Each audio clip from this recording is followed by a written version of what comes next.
All righty, we are live. Welcome back. What's up, Zach? What's up, Sample? Welcome to another edition of McCoy Discussion live stream. We have the lovely Aarika Simone. We have the two handsome. We got Jeannie Shinobi and we got Chris down here with us today. So we're going to talk about a very, very touchy topic. Very touchy topic. And that topic is, how does one become racism? With that, I'm going to swing it over to Aarika. How does one become racist? That's today's topic. And we feel like this is a really important conversation, and we want this to be interactive. We want people to be kind of like self-reflect, because the goal is to get to equality where everyone's treated the same. So we are going to throw out some questions. We each came up with a question, and we want the chat, everyone that's here, to answer yes or no to the question. Okay, so the first question is going to come from me, and the first question is an answer yes or no only.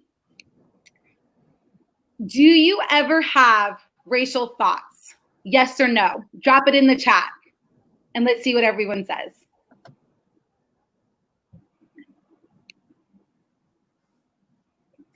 No one's dropping it in the chat. Are you guys not comfortable being honest? Hey. Why don't we go around the room? Oh, we have some. There we go. There they go. Nice. I forget that there's a delay. Awesome. Thank you guys for participating, and thank you for being honest. Thank you so much. Okay, Jeannie with the next question for the chat. A yes or no only. All right, cool. So mine is about indoctrination. Were you raised to have a belief that you no longer have now? Ooh, that's a great question, Jeannie. Can you repeat it one more time? Yes. Were you raised to have a certain belief about a certain people that you do not have now?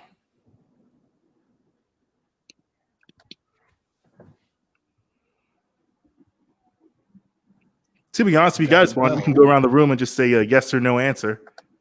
I said no. My parents, they never forced beliefs on me, except to treat everyone the same, to be honest. What about you, Chris? I'm gonna say no. Jeannie? Honestly, yes. You know, growing up in a culture, it's difficult not to like be indoctrinated by it, because you want to be in, you want to be cool, you want to be the guy. You kind of have to sometimes slide your beliefs to the side, and it's then looking back, you realize how terrible it was to do that. Like, I was in middle school, there was a big trend was, calling people from the gay community certain slurs. I know a lot of us remember that. And now I'm like looking back like, it was so terrible, like how I made those people feel. And I should have never done that. Nice. That's perspective. Chris, with the next question, yes or no, because we want to set the tone that we're going to have an open and honest discussion. So yes or no to the next question. Okay, so my question is more on the topic of races in schools for education. So do you feel that a more racial diverse school is better or worse? That's not yes or no. No, is it better? Oh, is it better? Is a diverse school better? Yes or no? Is a diverse school better? Yes or no?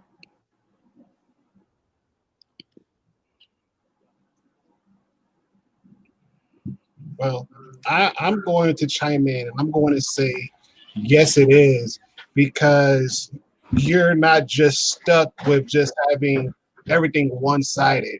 I believe the amount of diversity that comes into the school, it shows that folks are more so open to new ideas and able to work together, and it breaks that barrier. So there is no need of somebody saying, I don't like white people, or I don't like black people, I don't like Hispanic. No, you see them in your school and you treat them as you want them to treat you as well, as a human being. And so I believe that should be a more so key, and that should be throughout the whole United States. Now, throughout this conversation tonight, we're going to reach out to the audience, our chat, and to get your input with yes or no. So now we're going to move into our first topic, which is color blindness. Now, this is something that we felt was really important because a lot of times people that are not Black, they will say, oh, I don't see color. I wasn't raised to see color. And I want to ask you guys, how does that make you feel when someone says, I don't see color? And this is obviously from a Black perspective. So we'll start with Jeannie. How does it make you feel when someone says that they do not see color? To be honest, when that trend first started, like I was kind of feeling it because I thought they had good intentions, but as like it moved forward, I did not like it. I mean, you clearly see color. Everyone sees color. It's not this horrifying like thing to see color. It's just respecting people's differences and not treating people horribly because they're different. That was pretty much my take on the whole I don't see color thing. I just think it's really like fake woke, white liberal BS. That's my take. What about you, Ronald? Right. Oh, Chris, you want to go next? Yeah, let me go ahead. So, Um, is Ronald about to talk? His internet. We got him a new computer yesterday, I think. We raised him enough. But go ahead, Chris. Ronald will go next.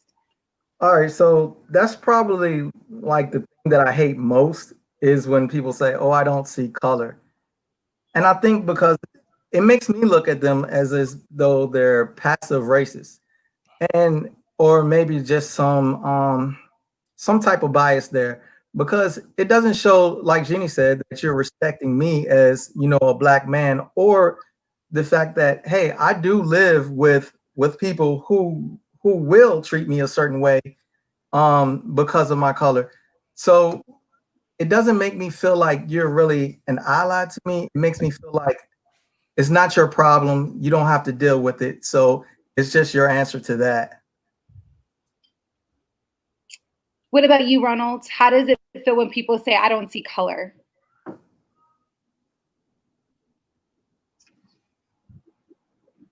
it makes me question their character and their integrity, because you not to say you don't see color, it means that it doesn't matter what you throw on, you're just going to throw on whatever you want to and not necessarily match because you don't see color. You know, I like the example that I saw in Twitter where an older white lady, she said that for people that see color, she asks them the question like, well, how do you suppose you get dressed? How do you suppose you do your hair color? Because obviously you got to see color in one way or another to be able to color your hair that way or the way that outfit that you wear. And I believe that when it comes to humans, and especially when folks of the white spectrum of the skin color, any going towards anybody that's a person of color, for them to say that, it just goes to show that they don't see equal. They don't see our color equal to them. That they don't see that the color of our skin is unique, it's beautiful, and that they believe that their skin color is the only purest form out there. Yeah, I feel the same way. Like, it hurts my feelings, to be honest, because, you know, I want you to see my skin tone, and because I want you to acknowledge that I am like the features that I'm given. Thanks, Mom. Thanks, Dad. Are what make me unique. You know, obviously our skin tone does not define who we are, but it does. It enhances who we are as individuals. And when you don't see me, then if someone's being making a racial comment or discriminating me, then you're not going to be able to point out that that's an injustice. That's not right. And so on one of our other live streams, I was talking about how parents and teachers should definitely have skin tone markers in the classroom. Is for that reason, because we are all different colors. You know, Bill Hodder, the teacher, he was the driver for Andrew Yang, but he's also a teacher. He actually teaches his students about skin color, and he like has them hold their hands and they all look at their skin tone and they talk about how cool it is that they're all different and unique. So I think it's important to see color and appreciate that everyone has a different skin tone. So this is for the chat, yes or no? Yes or no? Do you agree or disagree with us when it comes to acknowledging that we all have different skin tones? Yes or no? I mean, do you agree with us that seeing color is important? Yes or no? Let's see what they say, you guys.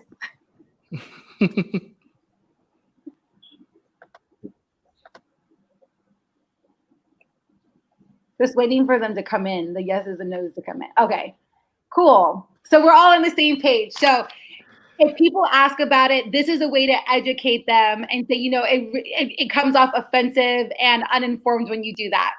All right, so we wanted to bring up something that came up in a kind of like a little micro documentary that we saw on Vice News. A white boy wanted to learn more about the Black community and Black culture. So he applied to Morehouse College, which is a historically Black college. And, you know, it was a controversial thing. Like, is it okay for a white boy to attend a historically Black college? So we're going to throw that to the chat before we give our opinion. Do you think it's okay for other ethnicities to attend historically Black colleges? Do you think it's okay for other ethnicities to attend historically Black colleges? And while you guys are dropping your answer, we're going to put the link in the description so you can watch this documentary. It's on Vice News. Okay, so we're going to throw it to Jeannie first. So people are saying yes. How do you feel about other ethnicities attending historically Black colleges? Is that okay? I honestly think it's great. I mean, more people attending these colleges, the more funding they get. But I think if it's like specifically for that reason, I don't know. I'm kind of iffy on it. Like, obviously, you should be able to attend whatever college you want, HBCU, whatever college you want to if you're going for the purpose. Like, that's the freedom of schooling. As much as you're paying to go to college, you should have that choice. But if you're going like specifically to learn about Black culture from Black students, I'm not really sure where I land on this. I'm going to pass it off to someone else first. What about you, Chris? How do you feel about it? Of course, from an equality standpoint, I think that, yeah, there's nothing wrong with that. You know, I wouldn't want to see someone say, "Hey, you can't go here because you're a white student." But like Jeannie said, I'm not sure. It depends on the motive, I think, behind it, and what is he trying to achieve? Is it just that? Is this some type of experiment that he wants to do? Because in some way, I can see that as being, you know, slightly racist in itself. Because we're not going to a predominantly white college just to test out to see, you know, how are white people. I think that it can be seen as racist, but also I can see it as being a good thing, because if more were to come and, you know, engage with Black people in their school and their culture, because there's a lot of culture in HBCUs, and I think that culture is addictive, you know, and I think that them being able to experience that would be beneficial to them as well. Yeah, I felt like when I watched the documentary, I was like, wow, like, kudos to this young boy wanting to learn more. And he said, and I think it was Andrew Yang for Prez actually said, yes, if it doesn't cost a Black student a seat. And that's exactly how I feel. I feel like as long as someone else's seat's not being taken, I'm completely for it. But I do think, oh, you don't have to change your picture. But I do think that, to me, if we want people to be informed and someone's willing to learn and wants the experience so they can just better themselves as human beings, I am all for it. I do think that those scholarships grants should obviously go to students of color. But I do agree with Jeannie. I do think it helps bring funding, which is something that we're obviously fighting for, to make sure that these schools are funded, these universities. But I do applaud students that are applying to historically Black colleges. And I feel like it is something worth, continuing, as long as the students that are going there can be open to kind of educating too. You know what I mean? So I think it's an interesting documentary. We're going to put in the description, and we hope that you guys watch it. And I think that's a really cool thing to just think about in terms of education and segregation. Zach is asking, have any of us attended an HBCU? I did not go to an HBCU, but I did tell my dad 2 years ago that I wish that I went to an HBCU. What about you guys? I personally did not go to an HBCU, but the college I was at had a very large Black population. It was a minority serving school. And although, there are obviously like traditional differences, I feel like I connected with a lot of Black professionals. But do you know who's been on a McCoy chat before who has went to an HBCU? Jermaine. Toby. Oh, Jermaine too? I think Jermaine did.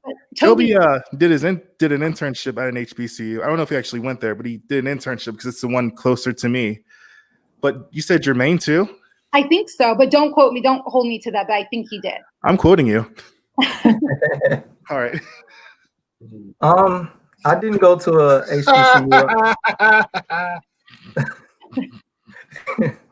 I actually went to Virginia Tech, and I think when I was deciding on which college I wanted to go to, I guess this is a little bit of implicit bias, from Black people too, because I think that we can have some bias against, our own people too, because when I thought about, HBCUs, I saw a lot of my friends going to HBCUs.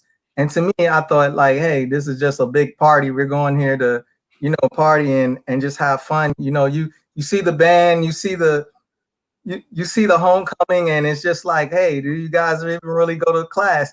And I guess it was just me stereotyping my own people, but I mean, that's just me being real now. But HBCUs do produce the most, Black doctors, lawyers, engineers, professionals. Right. And so it's really important that they're funded and we advocate for them, and because they are producing results. So right. And since I've grown older, my views on it has changed. I've met a lot of people that's graduated from HBCUs.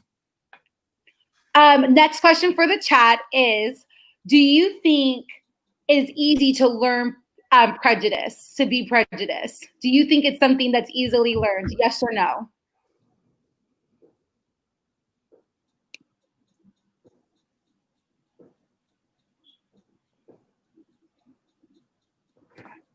Is being prejudiced something that's easily learned? Yes or no? Okay, so we're getting lots of yeses.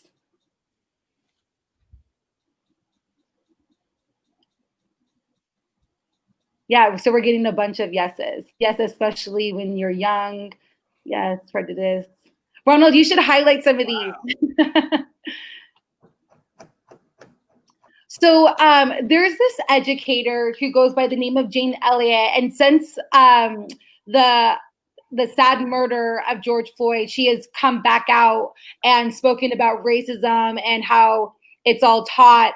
And something that she did on the Oprah show is the brown eyes versus blue eyes. I don't know if you guys have heard about this, but basically she tries to use eye color to show people that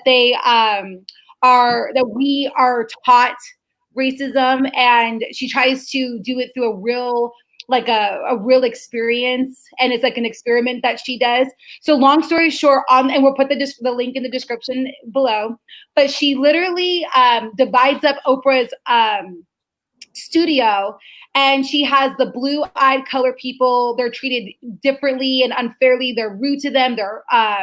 They're not getting donuts and coffee, and they don't even get chairs in her audience, while the brown-eyed people are treated like kings and queens. And the goal obviously is to show that within 2 hours, their rage the unfairness is starting to take place. And her point is, if we can learn it, we can unlearn it. And so we wanted to talk about why it's important to make sure that if we have certain prejudices or we have racial thoughts, that we have to do the work to unlearn those things. So I'm gonna throw it to Chris first. How do you think someone can learn how to not have racial thoughts? I think it has to be something that you need to build a culture around, because once your brain has, come together and said, this is my thought, this is what I believe. I think beliefs are very, very hard to change. But I'm not saying that they're impossible to change. I think that if you build a culture that promotes integration and also equality, then I think that's what you will eventually get.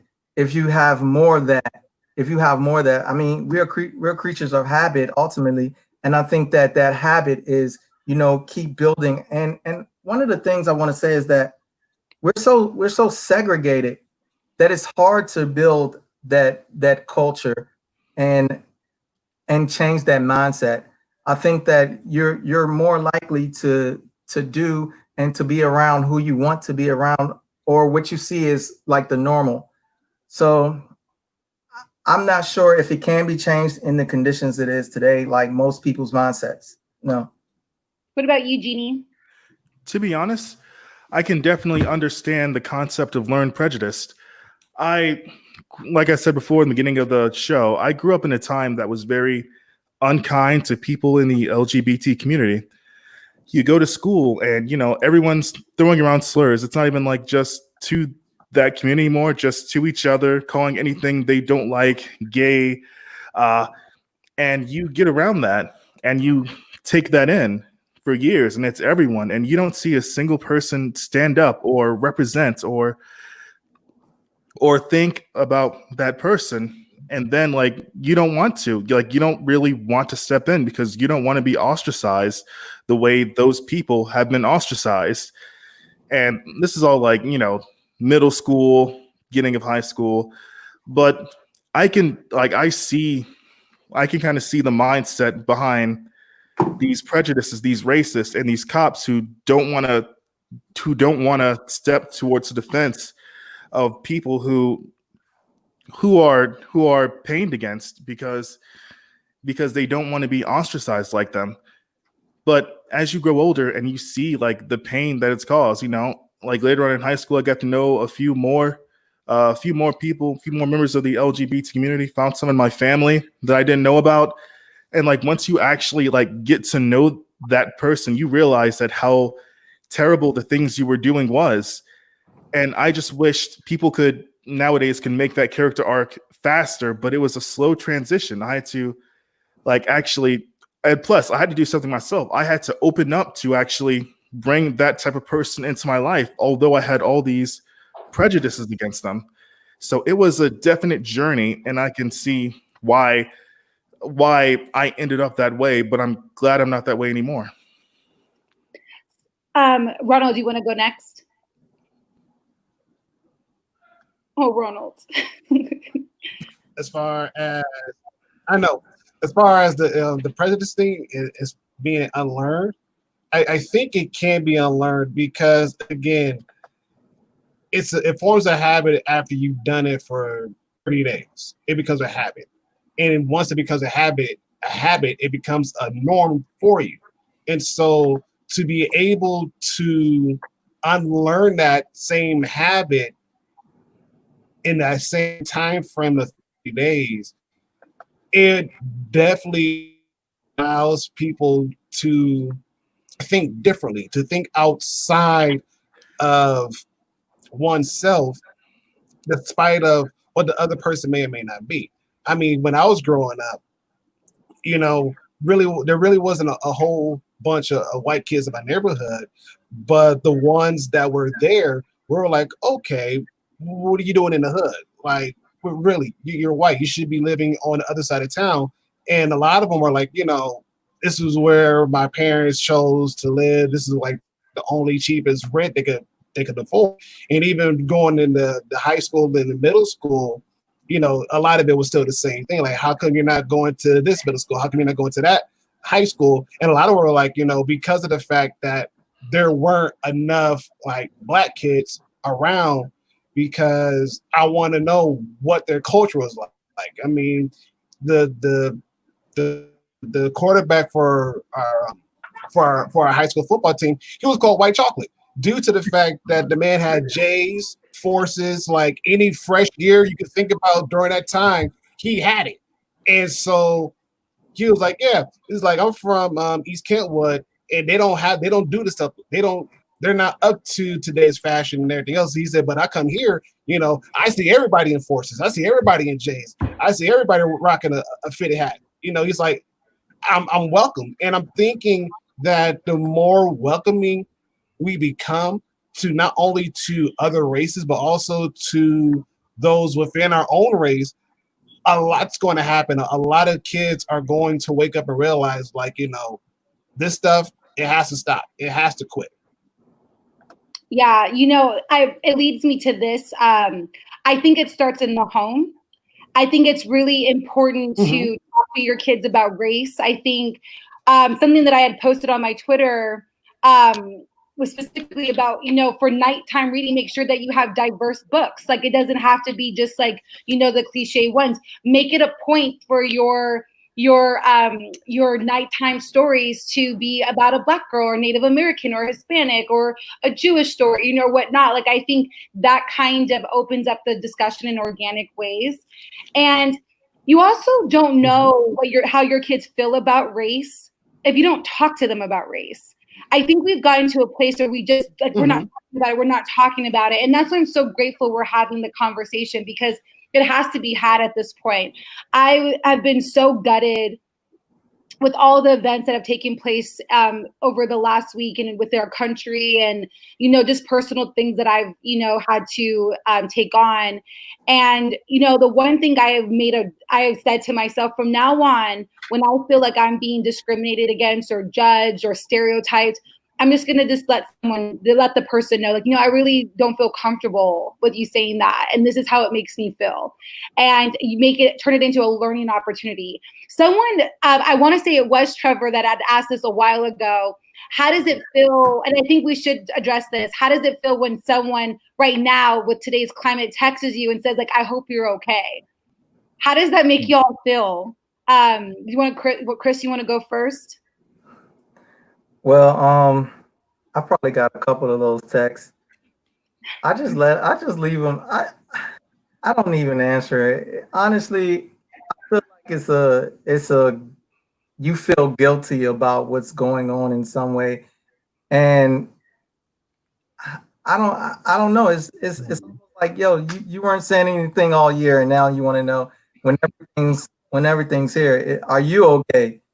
I mean, of course I'm not okay. I wasn't okay, with the circumstances before, things got heightened in your face. But like you feel the need to send me a text now and say, am I okay? I mean, you're still my friend, but I prefer to, hey, you know what? I'm gonna let you feel a little bit of what I'm feeling right now. So I don't even respond to those texts. What about you, Jeannie? Oof. I've gotten a few of those texts from a few of my coworkers, and it's difficult because a lot of them are definitely eager to learn what's actually going on, how we feel. And it kind of gets tiring explaining it all the time. Like, you know what I feel? Like it just gets really tiring, but I know a lot of them, at least most of them, are doing it for the right reasons, so I don't really mind it. I feel like people have good intent, and I feel like people are trying to figure out what they can do to support. And so I personally take it as like, it's like, you like how, like, of course, how I'm feeling, but I also know that people are trying to come from a place of care, and like, it's their way of supporting. But it goes back to what we were saying, like, I think on the last live stream, is that treat us equally. and we wouldn't even have to do these kind of text messages, right? Like if this wasn't happening in the first place, we wouldn't have to waste Right. text message on this to begin with. So Do you guys? I'm sorry. Go ahead. Go for it. Go for it.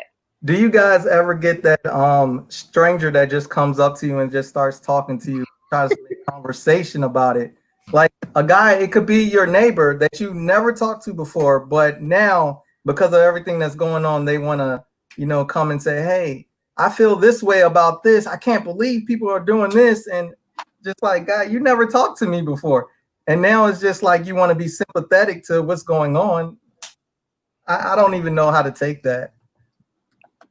Beanie, you want to go for it? I don't know what to say to that. Yeah, I'm seeing definitely a lot more people that I've never met before, coming up trying to, get educated on what's going on. And I know Aarika is a big proponent of educating people about race relations, but it's just, it gets tiring to tell people that racism exists when you look up and see it every single day. It kind of gets tiring, at least to me. So we're gonna open back up to the chat. We have a question. This is did you know question, yes or no? Did you know that, hold on, let me get the actual one that I have. Okay, did you know that 200 Whoa. It is a teacher moment, but it's okay. Did you know that we are all descended from a Black woman from 200,000 years ago, who the scientists traced it back through DNA? Did you guys know that? Yes or no? That we were all descendants of a Black woman from Botswana? Yes or no? Roberta Blake is in the building, by the way. Give him a shout out. Follow his channel. He's an amazing YouTuber. Oh, a lot of people knew that we were descended from a Black woman. That's really cool. That's awesome. That's just a fun fact. We wanted to plug it. Oh yeah. I actually remember watching the documentary it had to be about 10 years ago, where they were doing DNA traces, and they found one of the bones of one of the oldest human bones. It was traced back to like the sub-Saharan Africa parts. And I was like, yeah, so pretty much everybody is from a Black chick in Africa. And for everybody to say, no, it's not, I was like, well, if the scientists said it's true and they carbon dated and it says it's true, obviously it's true. What more proof do y'all need? Like, we can't clone her and bring her back to life and ask her herself. Like, if the scientist says it's true, it's true. I definitely believe in science. I'm a science teacher. So pretty much everybody. So everybody, yes, your great, however you want to put it, grandmother, yes, she was Black. Yes, she was Black. Even if you read through the lines of the Bible, they kind of confirm it as well. They say a lot of the beginning takes place in the middle parts of Africa. Yes. I mean,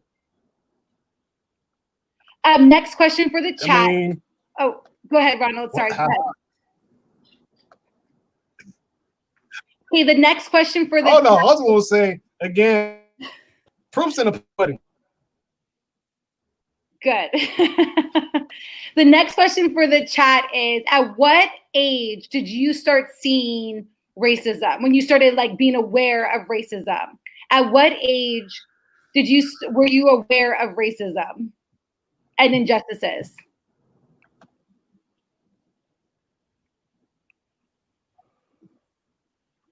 There's always a delay, so if there's like a delay, it's because we're waiting for your guys' comments to come in. I don't see the other end. Yes.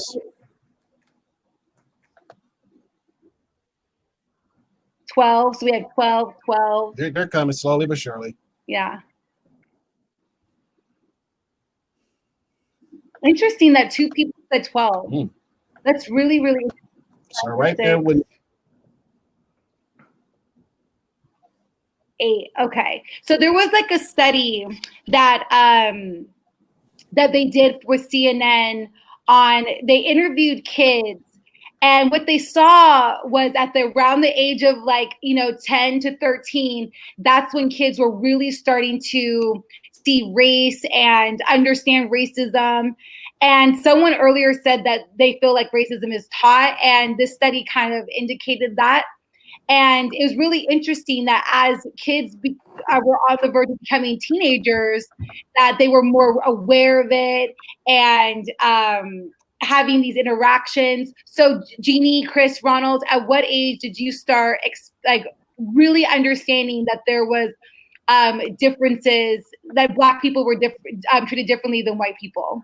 For me, it was pretty young. I had to say I was around 6, 7. I grew up in a neighborhood that was pretty mixed. In the Hampton Roads area, it's pretty mixed because of the military and all of their soldiers here. And to be honest, I noticed the first time when I was at a YMCA, I was playing with this white girl, had to be 6, 7, around that time frame. And I saw her mother came in and pretty much snatched her away from me and gave me this weird look. And my mother saw it and had to have a really long talk with me about it.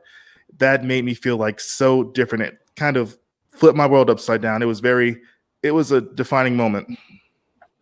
What about you, Chris? So an interesting thing about me is that I have a white grandfather. He's not biologically my grandfather, but he married my grandmother. I'm from Richmond, Virginia. So Arthur Ashe is from Richmond, Virginia. I grew up playing tennis at the age of 8. So 8 and 9, you go out and you're playing at these country clubs. Being a young Black kid, all I knew was Black people around me, and we would have to go out to the country clubs to, participate in these tournaments, and also the schools. So the first time I really realized that there was a difference was when I had to go play tennis at some of the schools out there in the white counties, and I realized that, hey, your schools are a lot better than mine, and I didn't understand the difference. So I made a comment to my coach that, hey, these schools are enormous. And, he always talks to me about that. But that was the first time I had a real race conversation with my coach and with my grandfather. Interesting. What about you, Ronald? Oh, I would have to be, I think, pretty much in lines with everybody in the chat is saying about 5th, 6th grade, 5th, 4th grade. Living in Grand Rapids, of course, you got Auks, you got whites, you got Blacks, you got Hispanics, you got Asians. It wasn't until I was with my mom, we were down in Three Rivers, Michigan, and my call him stepbrother, we were all just hanging outside collecting bottles in the neighborhood because it was bored. We were told, hey, get off that game, go do something to get some fresh. We're like, okay, cool, let's go around the neighborhood, collect some bottles, and turn them in and get something with them, right. So we're just going around minding our own business, and there was a white family. They were just out on the porch, and they say, hey, you get out there out them people's yards. We're like, we're just collecting bottles, and someone said, you niggers get off their yards, or else I'm gonna call the cops. And we kind of looked at my stepbrother. He looked like, he said, you're going to do what? And he said, you niggers get off of their yard before I call the cops. So I'm like, holy crap, hold on. So we leave. As we're leaving, the sheriff department, he comes around, he sees us, and he stops us, and we have a conversation. And my stepbrother was like, yeah, we're not doing anything. We're not bothered by it. We're just going around the neighborhood collecting bottles. That's it. We were going to get theirs, but they were like, nah, we're good. And the guy was like, yeah. He said, you guys want to be careful because a lot of people here, they don't really like a lot of Black people at all. They don't like them whatsoever. And it's guys kind of lay low, do what you got to do. And so we got mad, we left, and we told his grandmother. His grandmother was like, yeah. She was like, a lot of people here are very racist. They don't like Black folks whatsoever. And mind you, me living in Grand Rapids is there was never really a problem. until got members that became a problem. And so it's like, wow, there really are racist people around, and that they really don't care about Black folks one way or another, regardless of if we're doing something productive or not. They just don't like us. I think I'm sorry that happened to you. I think it's happened to all of us on here, to be honest. I think for me, Oh, yeah. I'm gonna get emotional. I think, okay, so I'm biracial. My dad's African American. My mom is half Chinese, half German. And I had to go to daycare growing up. And when I had to defend my mom, that was like my first time when I was little, because they were saying like, there's no way that she could be your mom. You guys look so different. And I'm like, no, that's my mom. Like, I just remember having to like. Oh my gosh. That was like, I don't even. Take your time, Aarika. I don't even think I shared that story with my parents, and I told my dad everything, but like, I just remember how sad that made me, that I had to like explain to people that the woman that was picking me up was my mom. And it's just, that was really like, it makes me sad, I guess, now, because you don't realize like those little experiences like shape you. And I don't think like the littlest things, like I think we suppress, and we don't really deal with it. We don't talk about the things that happen to us as African Americans. Like we just like, we get so numb and used to it, we just like accept it. And I think that's why over the last week I've been like crazy emotional. I've been like, my dad, like literally like, Aarika, we have to have a father-daughter talk. I'm like, I've been avoiding it, and he knows I've been avoiding it.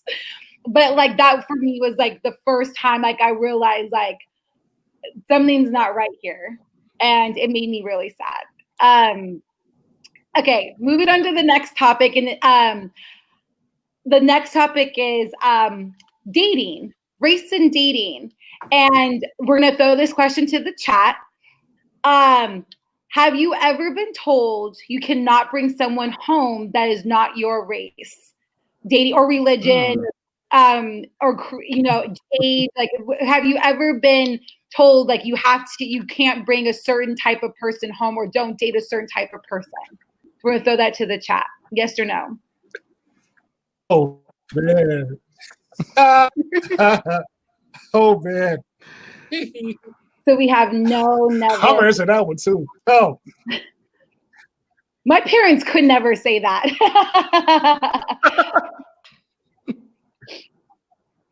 So we're getting a lot of no. That's kind of cool that like and that's for the people participating, obviously. But that's kind of cool.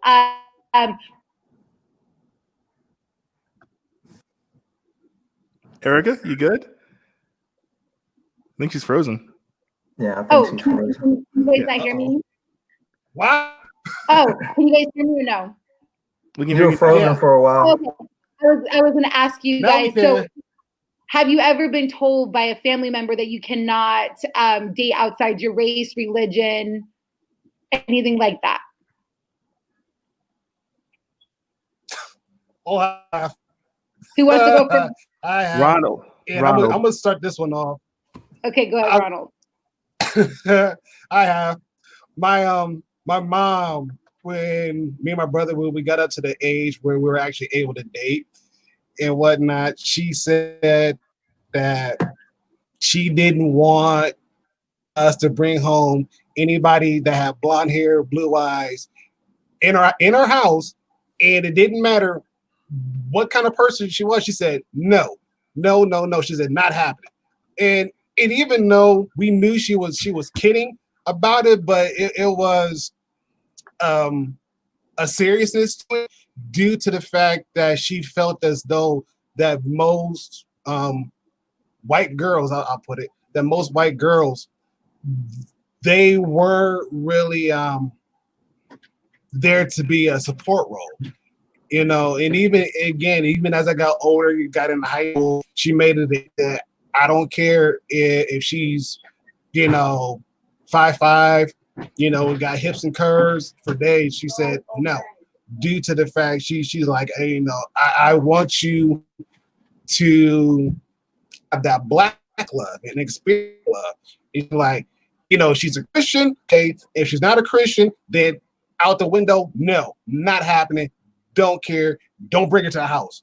And so when I met my wife, she was black, fit all the categories, but she was in the church, out the church, and everything else. It was kind of like one of those sticky situations. But my mom, at the end of the day, she was like, I'm glad that you found somebody that's black, because there's not a whole lot of black people, or positive black people. Let me put it like that. There wasn't enough positive black folks around to share and show what actual black love looks like, because the media has portrayed it to be something negative. You look at the rap videos and whatnot, it almost seems like as though the male is more so portrayed as a user, for lack of better words. And she wanted me and my wife to be in a generation where we could turn that around. And especially how young we got married and whatnot, it was like a lot of my family members, a lot of her family members, like, you guys bring us hope, because you show us that, yes, black love is real, that no matter what happened, guys, that you guys are able to stick through together and still stay together despite any of your hardships. So that's my experience with interracial dating, I guess. What about you other guys? If anyone else wants to comment on this one. Chris? Well, my grandparents on my mom's side of the family, they were really skeptic of white people. My grandfather, he didn't really say anything about dating, but my grandmother did. She used to always tell me, hey, white women are promiscuous. They'll get you in trouble. They'll call the police on you. So it was one of those things, and I don't think I actually ever really believed it. But yes, she definitely did not accept that. Chris, I got something very similar. My dad didn't care, as long, whatever. But my mom, and particularly my mom's side of her family, my aunts, my sisters, they really did not want me dating white women for many of the same reasons. I mean, I still did a few times. They got really mad. But they never actually acted on anything. But that's my similar story as well. My parents never did. They just said, my mom always stresses this: marry someone that you like. She's like, because the love stuff comes in and out. Just marry someone that you like and that has good character and that will be kind to you. And that's just kind of like the household I've been. And my parents have been together for a really long time.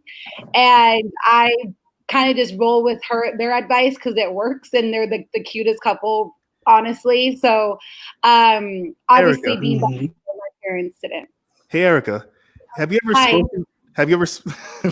ever spoken to your mom about her family's reaction when she brought home this black dude? Like, I know that's very, especially among the Asian community, a lot of them, not everyone, but especially the older generations, they really don't like race mixing. A lot of them. Actually, in chat, share your experience with that. I know a lot of you are. Yeah, I know my parents' experience. I'm not going to speak on my parents' experience, but you guys can share yours. I'm dodging that question. And I will do my best to highlight your responses. No, I'm just kidding. Because if we want to have real open discussions, we all have to be open and honest, right? So I think that my family has, for the most part, I would say that my dad was treated, he's had hiccups. There's been times where there were hiccups and there was issues, but I honestly cannot say it was based on his race. But I do know that there have been obstacles that they've had to overcome, but I can't say it was race driven. I don't know that to be true. So how do you guys feel about interracial dating? I'm all for it. Again, like just end up with someone that you like. That's my thing. Right. Yeah, definitely. True love with someone you actually like and can get along with and can hold a marriage down with. It's so rare that, hey, I don't care what color the person is. Yeah. All right. I'm sorry. Go ahead. So Roberto says, girls I've dated outside my race have middle-aged parents more than half of the time. Make sure you guys follow Roberto Blake's channel, by the way. He's so awesome. He was just in the conversation with yesterday. He's so smart. Like, you follow him. Anyway, I'm seeing very minimal experiences in the chat. I think it depends by Emerson. And then I think Kateri, who's in the chat, she's a part of the Yang Gang Book Club. She's in an interracial relationship. So I think everyone in here is pretty like open-minded to dating outside the race. Mm-hmm. So we want to thank you guys for being here. We want to open up to any questions before we end this live stream. If you have any questions for us about race, please drop them now so we can answer them, and then we're going to end this live stream. So actually, there's something else I want to talk about really quick. Okay, go for it.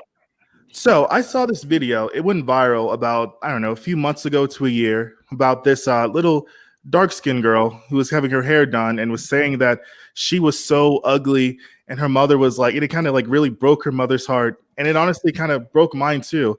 I have, I know a lot of people in the McCoy have met my niece, but I have another niece as well who's darker skinned, and like even though she doesn't say it, you can kind of tell that she doesn't view herself as pretty as the lighter skinned niece, and it really breaks my heart. Like I work with her a lot, I take her places, but obviously it's not gonna be solved with money and experience. But have you guys ever noticed, or have you guys experienced maybe people indoctrinating themselves to their own stereotypes, like the stereotype that Black women are uglier or less inept, or that Black men are not as smart, or or any stereotypes? Jeannie, I love your vulnerability. It's like I love it's like you're just like the sweetest kind. Like you guys are, all three of you guys are just so sweet. But Chris, you want to go, or Ronald want to go first? Is Ronald gone? No. He hit. We got him a new computer yesterday. We were able to, but he needs a new computer. He's working on it and internet. Nah, the question was just too raw. He had to run. Right. No, I think in some way we all do. I think sometimes seeing myself in certain environments, I feel like I may not be accepted in certain environments because of who I am, because I speak a certain way, or because I look a certain way. And, I'm an engineer, so I work with predominantly older white men, and, we have a lot of, administrative people that work there that are younger white women. And, just walking down the hallway, sometimes I notice that I don't get a lot of eye contact, or maybe that's just me. Sometimes I don't know if it is, me discriminating or thinking some way about myself or feeling some way about myself, or is it something that someone is actually feeling about me? Ronald, I know I saw your reaction to my story. You want to say something? I think he's frozen. Oh, there you go. Yes, because I have a daughter.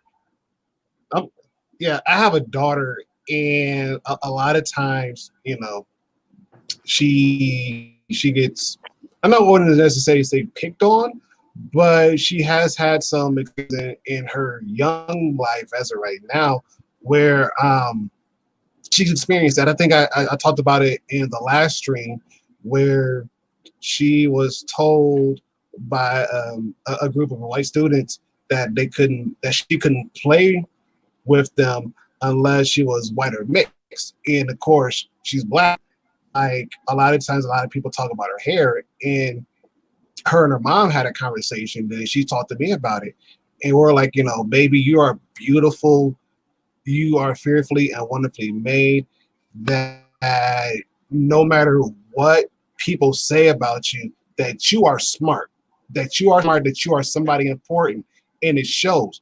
Irregardless if you don't have a whole lot of friends, the few friends that you do have, they like you because of who you are. They like you because you're goofy, you're smart, and you're funny.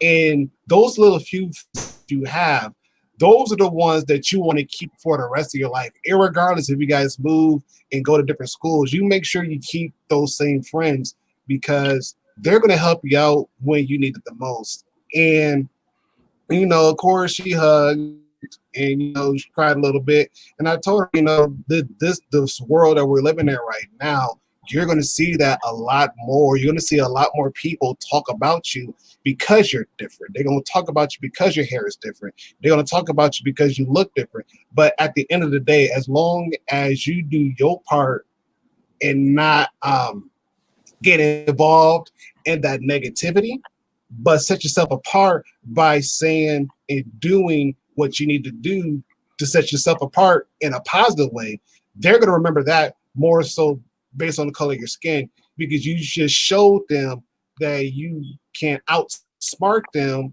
and outbeat them at their own game. Yes. I love that, Ronald. It's important for fathers to say that to their daughters. And that's not just for Black, yes. But all men that have daughters, like being that I obviously I love my dad, you you end up with the kind of man that your father was to you. I think that is very true. And I think it's really important for dads to make sure that their daughter knows her worth and her value. That is critical. Like my dad was so involved in my whole life, never missed anything. Right. And he's on the chat right now. I know he's watching. Anything that I do, he's like, he will. Right.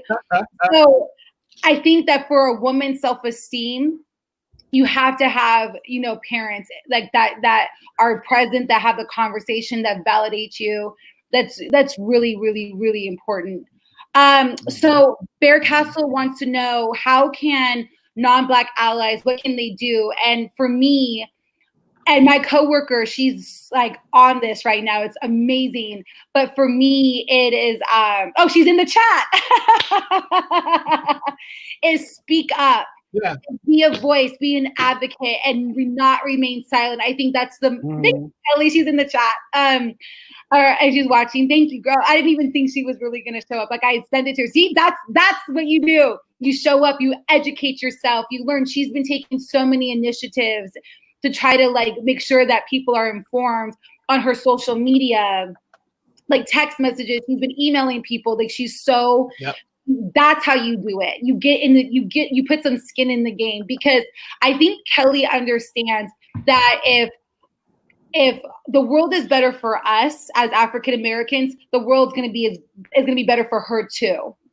Do you know what I'm saying? I think that's kind of the mindset that you have, and it's really, really a beautiful thing. And honestly, she's one of the most incredible teachers. If I ever get lucky enough to have children, they will be in her class. But that's for me, that's what it is. Oh, and reading and watching the things that we're recommending, Now You See Us, Roots, 13th, the Khalif Browder story, reading the books. Like tomorrow on the Yang Gang Book Club, we're going to be presenting I think it's me, Jeannie, Ashley, and Toby or Ronald. Is it you? It's Ronald. Okay. So Ashley, Yep. So three, not Chris, but Ashley instead. Shout out to Ashley. But reading and educating yourself and raising your kids to talking to your children, talking to kids in your life, reading books to them, allowing the conversation to happen. Those are things that you could be doing that would really, really help bring equality to this country and this world. Let me be clear here. Exactly. exactly. Have you guys? And just Go ahead. before you go on, Aarika, I was Go going to ahead. say, because I know to that question, I know a lot of people in the chat room, they've been asking the similar questions, and you guys doing what you're doing right now is sitting in and learning and hearing from our experiences, because the more you know about what goes on in the Black community, the more you could be a better advocate for the Black community. And again, just like Aarika said, speak out, speak up and speak out, because sometimes our voices, it doesn't matter how powerful we may be, our voices sometimes get lost in translation. And if you're able to say exactly what we're trying to say, and use your voice and use your platform to esteem, more power, because it helps. And it shows that, hey, I see my brother here, I see my sister here, they need help. I'm going to speak out that they need help, and I'm going to do whatever I need to do to make sure they get the help that they need. And that is so crucial. And for me personally, I say thank you to each and every last one of you guys that are doing exactly what you're supposed to be doing. Thank you. You have no idea the amount of help, support that you're pouring in right now, what it does. Thank you. Before we answer this question, I want to throw one in the chat, because we did have this question. Yes or no? Do you think that if white people were being killed at the same rate as Black people right now, do you think we would have change? This is a question from Jane Elliott, by the way. It's not our question, it's a Jane Elliott question. And when she does her experiments with people, she always asks this question. So yes or no, do you think if the police brutality was happening to white people, we would get the change that we need in this country? People are saying, oh, I love this topic. This is engaging. Yes. We needed Ashley. I did text Ashley. It's like, it's so wrong. She needed to be on the live stream. She should still go in and click the link. I'm just going that because I know she's in the chat. Girl, just go click the link. And that's, so you guys are all and that's the point, is that I think Jane was saying is like, if it were happening to, and she's obviously white with blue eyes, she literally says like, if we would be enraged and we would put an end to it. So shouldn't we be doing that and advocating for our Black brothers and sisters? Like, shouldn't we have that same mentality that it has to come to an end? So thank you guys for being honest about that. That's really, really important. Okay, Chris, you want to answer this question? And thank you to the subscribers. Yes. Even though they're not directly correlated, I think that if you look at 9/11, for example, and the emotion that is stirred up throughout the country, especially for white people, like I think that anytime we have anything happen to where we may have mass killings with white people, I think that we start to see that we would get some type of change. And I think that it affects a lot of people when we do have those heartbreaks for them. Jeannie, what about you? With the Andrew Yang supporting an Asian guy, did you get pushback? Oh, to be completely honest, when I first came out as a supporter of Andrew Yang, most of my family were still supporting Kamala. But once I actually sat down and explained the reasons why I'm supporting Yang, they jumped on it immediately. They were able to quickly recognize that what he's doing is the most, honestly, pro-Black agenda of any candidate we've ever seen in our lifetimes, even though it affects everyone. Ronald? I did. Oh, whatever order you want to go in. Wait, Ronald. Ronald, did you get pushback for supporting an Asian candidate? Okay. Actually, I got the opposite. I told my mom about Andrew Yang, and she was like, dude, go for it. If he's willing to give everybody $1,000 for the rest of their lives for each month and whatnot. She said, go for it. She said that would mean so much due to the fact that not only is she disabled, but with what she's getting now, plus let's say if she got her SSI plus the UBI on top of that, that would have helped out a lot, because a lot of her medications that she needs and that she has to pay for, she has to decipher which one she actually needs the most and which one is she okay like foregoing it till a later time. And she was like, baby, she said, if you're gonna if you supporting him and if you're gonna go out and canvas for him, she said, you got my support. My stepdad, he was like, man, I don't know. But when I started talking to him about the policies and when we started having the conversations about them, he was like, man, you know what? That actually makes a lot of sense. And even my brother and my sister-in-law, again, I told them I was supportive of Andrew Yang. Of course, I had the math hat and then the hoodie and the long sleeve. They're like, dude, you're really going hard for him? Like, dude, like his policies make sense for what we're dealing with right now. It makes sense. Like, why not? Like we done had people bring up different kind of policies that sometimes it worked, sometimes it didn't work. And like, why not do something that's possibly going to work, that's possibly going to help everybody? And they're like, dude, having like we got you. I think with having someone like Trump in office, I don't even think race matter. It's like who's just gonna beat this guy and who has the better policies, at least for my family. But all four of us, speaking of Andrew Yang, and we can't obviously go into detail about what we talked with him about yesterday, but all four of us had the opportunity to sit with him. And it was really cool to have like a real long conversation about racism in this country and hear his thoughts about like just the fact that he would listen to our ideas and give his position on it. How did you guys, when you guys left that conversation with Andrew yesterday afternoon, what were you thinking? But obviously cannot go into detail. Please don't go into like just your feelings about it. I liked it. Hey, can I answer this question that's on my face right now? That's Meta. What I mean by that is that Andrew Yang's agenda, commonly among these Democratic candidates, you'll have, the regular agenda, the regular things they want to get done, and then this like side black agenda, which most likely will die before it ever sees the light of day, even if they did get elected. But with Andrew Yang, the things he is trying to do affects black people at a much higher rate than the common American, especially given the wealth inequality between the races.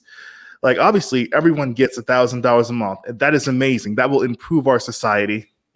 But the people who make the least amount of money, which just happens to be black, it will bring them up the most, basic math.